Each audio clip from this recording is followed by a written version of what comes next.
நான் புதுமையானவன், உலகை புரிந்து கொண்டவன், நல்ல அழகை தெரிந்து மனதை கொடுத்து அன்பில் வாழ்பவன். ஆடலாம் பாடலாம் அனைவரும் கூடலாம், வாழ்வை சோலையாக்கலாம். இந்த காலம் உதவி செய்ய இங்கு யாரும் உறவு கொள்ள, அந்த உறவை கொண்டு மனித இனத்தை அளந்து பார்க்கலாம்.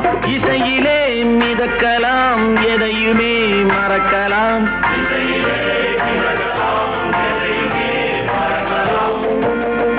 என்னை தெரியுமா, நான் சிரித்து பழகி கருத்தை கவரும் ரசிகன். என்னை தெரியுமா, உங்கள் கவலை மறக்க கவிதை பாடும் கவிஞன். என்னை தெரியுமா, ஆஹா ரசிகன், ஆஹா ரசிகன், நல்ல ரசிகன், நல்ல ரசிகன், உங்கள் ரசிகன், உங்கள் ரசிகன்.